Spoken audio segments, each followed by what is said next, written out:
Le microbiote, on en parle beaucoup, mais savez-vous vraiment ce que c'est? On voit ça tout de suite avec mes invités.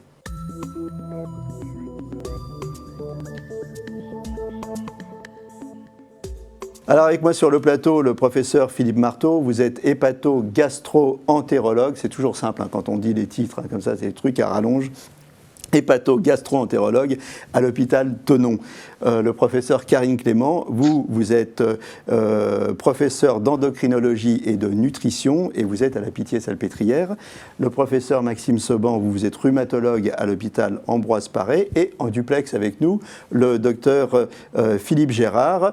Vous êtes directeur de recherche INRAE à l'Institut Michaelis et on vous remercie d'être en duplex avec nous. Une première question, professeur Marteau. Le microbiote, déjà, on plante le décor. Qu'est-ce que c'est le microbiote?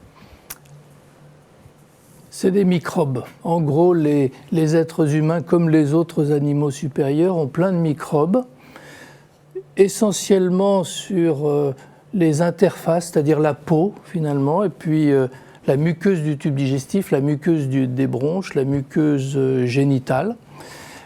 Et tous ces microbes qui sont là, qui sont des bactéries, ce qu'on appelle des archées, des virus, des levures, on a longtemps pensé, quand on les a découverts, que ça servait à rien. Et puis en fait, ils sont très utiles à la santé, ils étaient sur Terre avant nous. Et donc, on va parler surtout du microbiote intestinal, parce qu'en masse, finalement, c'est celui qui est le plus important. Mais tous ces microbiotes sont différents et sont utiles en physiologie et aujourd'hui sans doute en médecine. Donc quand on dit le microbiote, on se trompe, il n'y a pas un microbiote, mais des microbiotes. Il y a des microbiotes, même chez une même personne. Moi-même, j'ai un microbiote différent dans mon tube digestif, dans le haut, dans mon estomac, c'est pas pareil que dans mon intestin grêle, c'est pas pareil que dans mon côlon. Et puis bien sûr, mon microbiote diffère du vôtre. Quoique quand on regarde les choses, on est un peu similaires, on est plus similaires entre nous qu'on ne l'est avec un chimpanzé. Et le chimpanzé est un peu plus proche qu'un cochon, vous voyez. Mais si j'avais un jumeau, il serait plus proche de moi encore. Surtout si c'était un vrai jumeau, comme on dit. Donc vous voyez, on a finalement des microbiotes qui diffèrent et qui sont voisins les uns des autres. On dit souvent que le microbiote intestinal, hein, pour le coup, cette fois-ci, c'est le deuxième cerveau. On a raison de dire ça ou pas? Non. Non. Enfin, j'en sais rien. Je sais pas ce que... comme je suis gastro-entérologue, je ne sais pas ce que c'est que le cerveau. Mais le deuxième cerveau, d'où est venu ce terme? Je crois qu'il est venu de la découverte récente que le microbiote intestinal produit tellement de substances et interagit avec les petits nerfs de l'intestin qui communiquent avec le cerveau. Je pense que c'est de là d'où vient cette idée, une idée vraie, hein, démontrée, que les microbes de l'intestin peuvent aider le fonctionnement neurologique de notre intestin et même, puisqu'on a découvert ça, il y a un axe finalement entre l'intestin et le cerveau.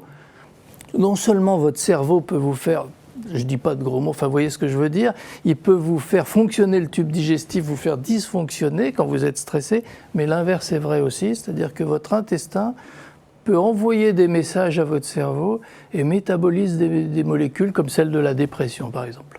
D'accord. Et donc, il y a une communication, en fait, entre les organes, ce qui est un peu logique, hein, finalement. C'est quoi sa fonction au microbiote? Il en a plein. Quand on regarde les choses, l'une des premières qu'on a découvertes, c'est qu'il pouvait nous aider éventuellement à digérer, c'est-à-dire à casser les molécules des aliments qu'on mange pour les rendre absorbables.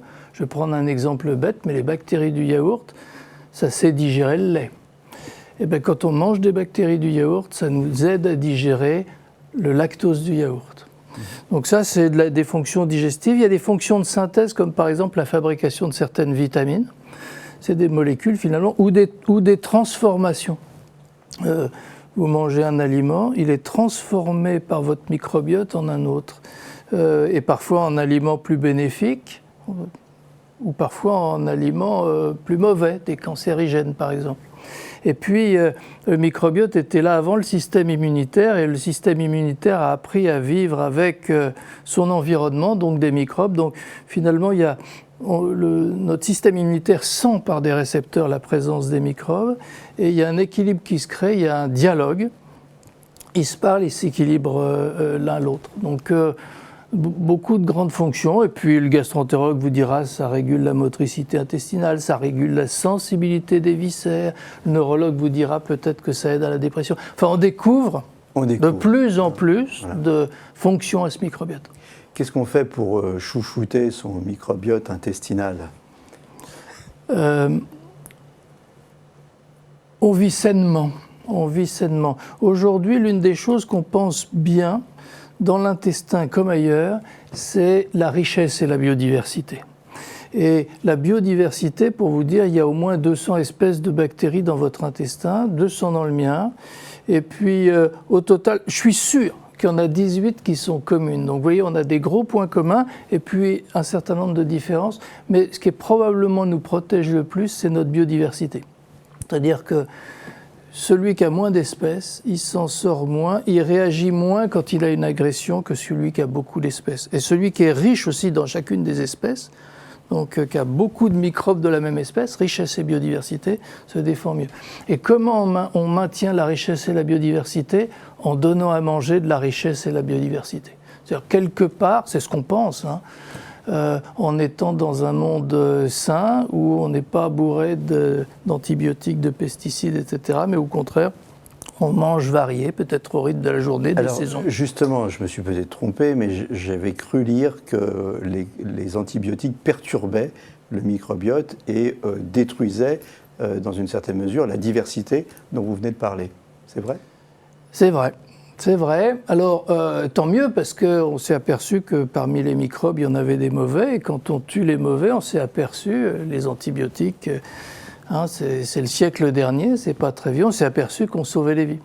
Mais c'est au prix, on le paye sur nos bonnes bactéries ou nos bonnes levures. Et c'est là où il faut savoir, finalement, regarder l'envers de la médaille et qu'on voit parfois que des antibiothérapies répétées deviennent un facteur de risque de certaines maladies, et même des maladies infectieuses.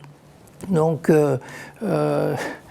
c'est un travail difficile que d'être docteur. Il faut à la fois soigner les infections et puis pas appauvrir le microbiote. On s'aperçoit que le microbiote des gens des pays riches, qui mangent plus d'antibiotiques, qui vivent dans des conditions écologiques différentes, est moins riche et moins protecteur que le microbiote des gens qui vivent dans des pays moins riches. Alors, et les probiotiques, est-ce que c'est bon pour le microbiote ? Parce que ça, on nous en fait une publicité extraordinaire. D'abord, je répondrai que parfois la publicité est excessive dans tous les domaines et dans celui des probiotiques aussi. Maintenant, c'est vrai qu'on s'est aperçu qu'il y a des microbes, quand on les rajoute à l'écosystème intestinal, soit parce qu'ils ont un effet direct, soit parce qu'ils modulent ce fameux écosystème, ce fameux microbiote, ils ont des effets santé, de maintien de santé ou des effets thérapeutiques. Et ça, c'est montré dans des bons travaux, des études scientifiques, comme on dit en double aveugle, où il y a des gens qui prennent le produit et d'autres qui prennent des gélules vides. Donc c'est comme le reste, il y a des bons probiotiques et d'autres qui ne devraient pas porter ce nom-là parce qu'ils ne sont pas de bonne qualité. Les bons sont plus rares que les pas bons. Que les autres, voilà.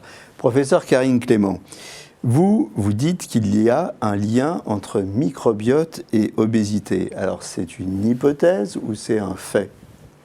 Je crois qu'on peut dire maintenant que c'est un fait, et heureusement, il n'y a pas que moi qui le dis, sinon ce serait suspect.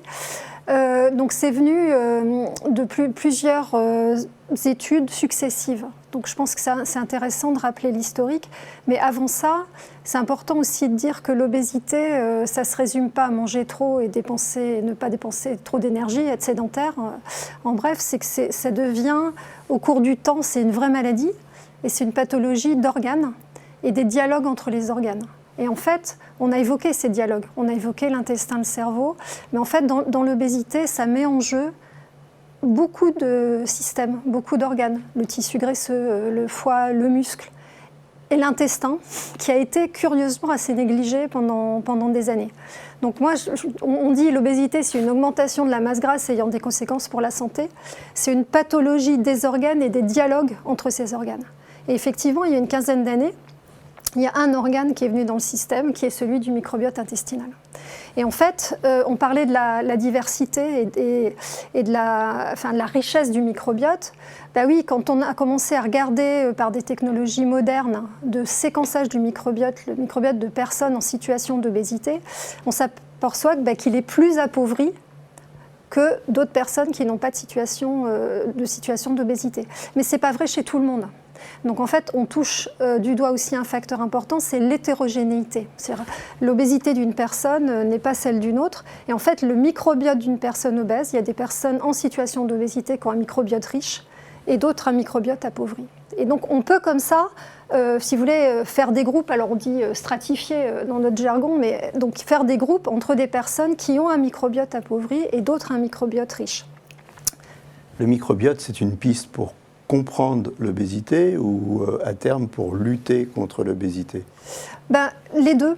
C'est-à-dire que globalement, les travaux sont venus également d'expériences animales, on en reparlera je pense tout à l'heure, où on s'est aperçu qu'en donnant du microbiote d'une souris en situation d'obésité, voire même d'une personne à une souris sans germe, eh bien en fait celle qui avait reçu le microbiote d'un animal ou même d'une personne en situation d'obésité prenait plus de poids par rapport à un animal qui avait reçu par transfert de microbiote le microbiote d'une personne non obèse.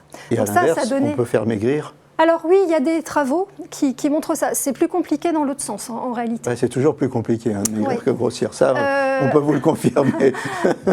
Mais en fait, donc ça a donné... Donc quand vous posez la question, est-ce que ça peut être impliqué de façon causale, il y a des éléments dans ces modèles animaux pour dire que ça peut être impliqué de façon causale. Mais chez l'homme, on a encore beaucoup de questions. Et moi, je suis plus partisane de dire que c'est lié au phénomène d'une maladie qui devient chronique, plutôt que l'implication en termes de causalité. En fait, le microbiote, c'est un formidable intégrateur de notre environnement. En fait, vous mangez différemment, vous faites de l'activité physique différemment, vous mangez des produits ultra transformés, on a parlé des médicaments, ça va avoir un impact sur votre microbiote. Et le microbiote va avoir un impact sur la santé. Obésité. Et en particulier l'obésité et ses complications. On a parlé du système immunitaire. En fait, chez des personnes en situation d'obésité, il y a une augmentation de l'inflammation. Mais en fait, on pense que le microbiote, et notamment la perte de diversité, est associé à un état plus pro-inflammatoire chez des personnes obèses. Alors, c'est la même chose pour les rhumatismes, professeur Brément? C'est la même chose. C'est une histoire probablement d'inflammation. Les premiers résultats qui suggèrent qu'il y a un lien, ce sont les modèles animaux également, avec plusieurs modèles de ce qu'on appelle des arthrites, des inflammations articulaires, qui sont considérablement modifiées en fonction du microbiote. Je prends pour exemple un modèle d'une maladie que tout le monde ne connaît pas, mais qui est une maladie inflammatoire des articulations, la spondylarthrite ankylosante. Dans un modèle animal, quand les animaux, ce sont des rats, sont élevés en isolateur stérile, c'est-à-dire ce qu'on appelle germe-free, n'ont aucun germe, eh bien ils sont indemnes de la pathologie. Donc on voit au travers de ces modèles animaux que la présence du microbiote influence l'inflammation à distance de l'intestin, des articulations. Donc c'est ça le point de départ de la réflexion.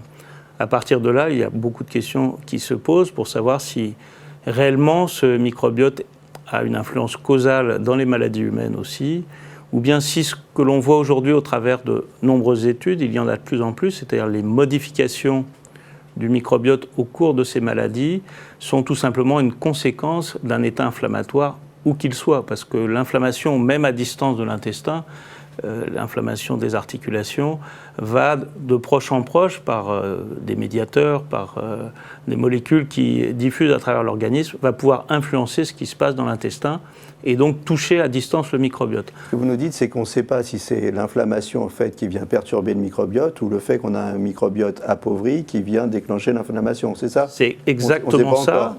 Mais on sait qu'il y a un truc entre les deux. Et une des pistes intéressantes, c'est que c'est peut-être les deux. Oui. Et ça renvoie aussi à l'idée de passage d'un état aigu d'inflammation à une maladie chronique. Peut-être que l'inflammation perturbe le microbiote, et ça on en a des preuves, et qu'à ce moment-là émergent des bactéries indésirables Et là, ça va faire le lien avec la réponse immunitaire dont on a déjà parlé et dont on reparlera. Pareil pour l'obésité. Oui, c'est un peu les mêmes mécanismes. En situation d'obésité, on est en situation d'inflammation dite de bas grade, c'est-à-dire une élévation de facteurs inflammatoires pendant longtemps. Et c'est un point très important. Le tissu graisseux participe aussi à cette inflammation de bas grade. Et en fait, ça fait le lien aussi avec les nombreuses complications de l'obésité, les maladies cardiovasculaires, le diabète, les pathologies hépatiques. Donc cette inflammation, c'est probablement un élément central effectivement, dans pas mal de pathologies. Alors vous savez quoi ? Pour essayer de comprendre un peu mieux, on va aller voir le docteur Philippe Gérard. Alors vous, justement, vous essayez de comprendre la relation entre le microbiote et certaines pathologies. Et pour tout ça, vous faites des expériences sur des petites bébêtes. C'est pas très gentil, docteur Philippe Gérard, ce que vous faites.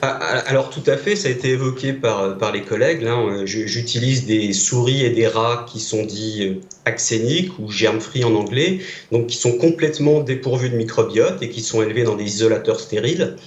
Et donc, en observant ces animaux, on peut déjà voir quelles sont les conséquences de l'absence de microbiote. Ça a été évoqué, ils font par exemple pas d'inflammation dans certaines pathologies, mais il a également été montré que ces animaux ne devenaient pas obèses lorsqu'on leur donne un régime hyperlipidique. Donc c'est en fait ce qui est à l'origine de l'idée que le microbiote pourrait jouer un rôle dans l'obésité. Mais on peut également transférer différents types de microbiotes, y compris des microbiotes humains qui proviennent de patients.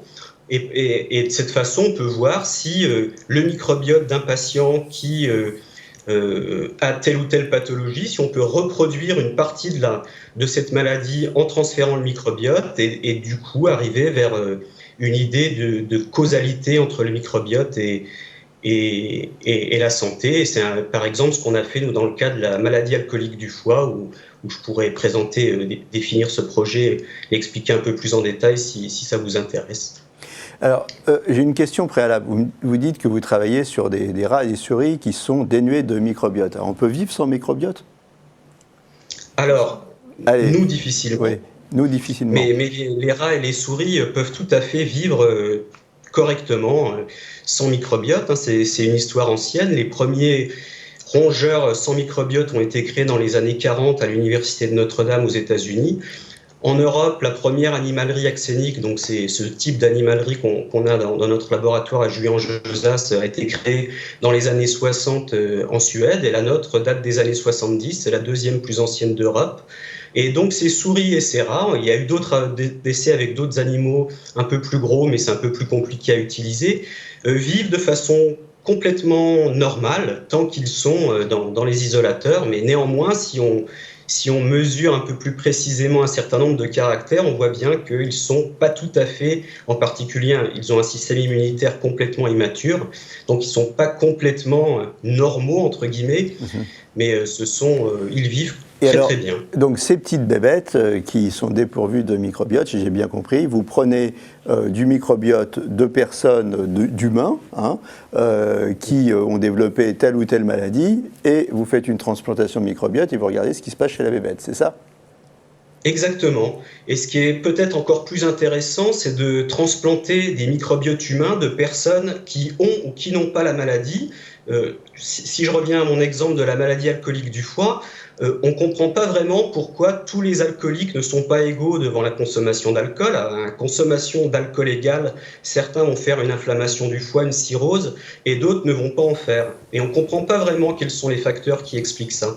Donc on a essayé de se dire, est-ce que ce ne serait pas parce qu'ils ont un microbiote différent que certaines personnes vont développer ou pas une cirrhose du foie ou une inflammation. Et donc on a pris les microbiotes de patients avec ou sans inflammation du foie, qu'on a transplanté chez nos souris. On a ensuite administré de l'alcool à nos souris en continu, et seules les souris qui avaient le microbiote des patients avec hépatite ont développé une inflammation du foie.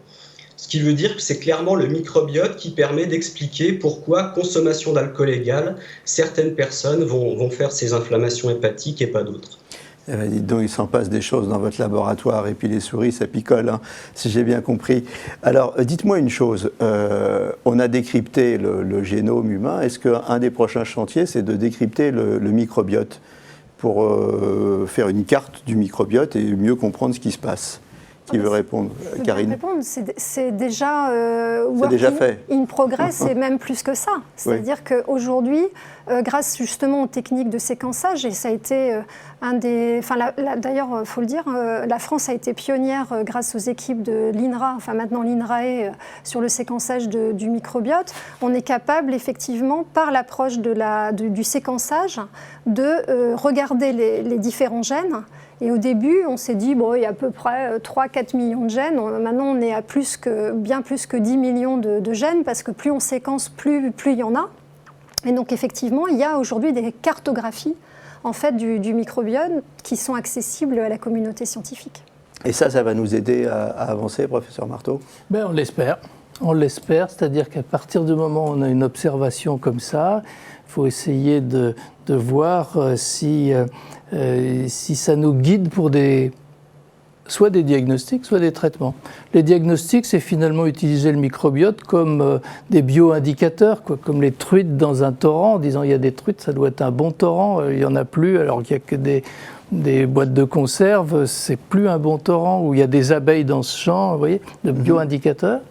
Et puis l'autre chose, c'est carrément même utiliser le microbiote à des fins thérapeutiques, en disant je pousse mon microbiote comme ça, soit avec un probiotique, une transplantation fécale, des antibiotiques, pourquoi pas, des prébiotiques, peu importe, je pousse mon microbiote dans un sens. Est-ce que parallèlement, j'observe une amélioration d'un état de santé ?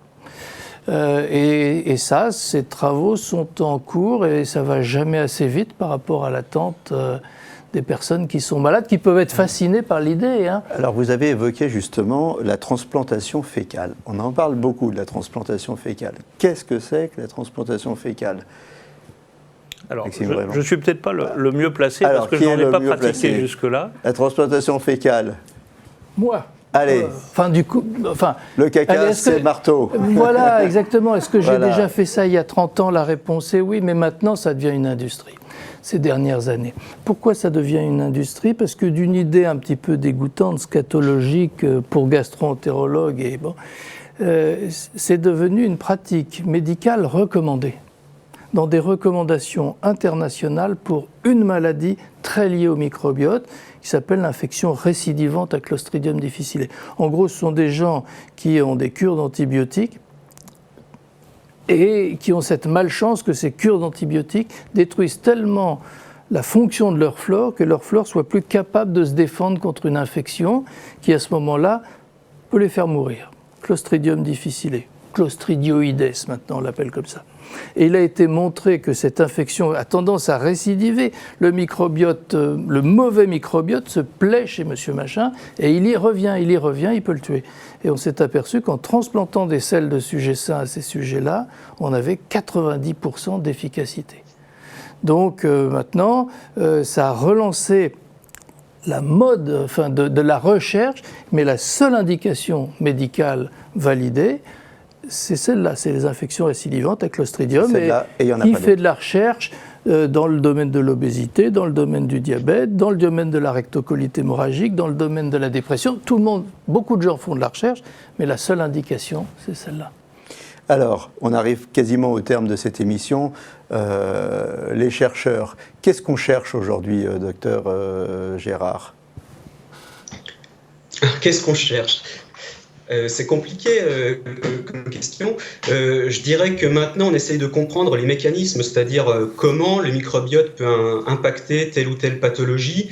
Et je pense qu'une des techniques qui est apparue au cours des dernières années, qui est la métabolomique, qui permet de mesurer l'ensemble des métabolites produits ou qu'on retrouve dans le sang par exemple, mais on est également capable maintenant de faire de la métabolomique dans les selles. Et donc on peut déterminer quels sont tous les molécules qui sont produites par un microbiote donné.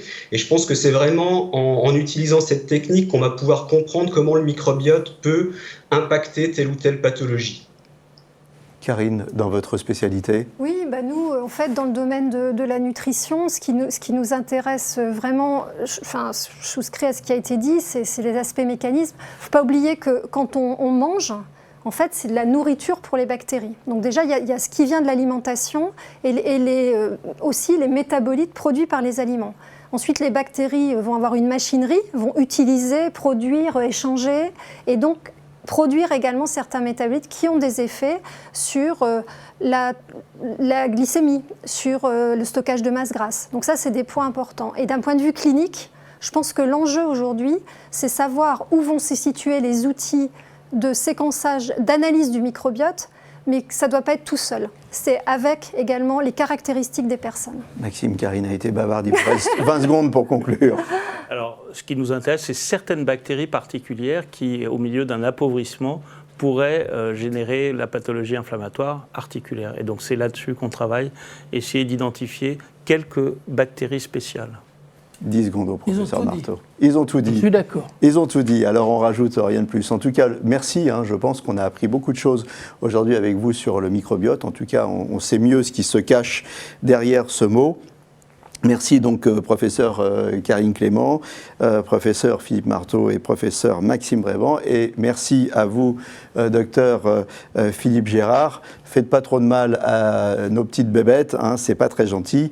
Voilà, c'est la fin de cette émission. Chouchoutez bien votre microbiote. À très bientôt pour un autre numéro et d'ici là, portez-vous bien.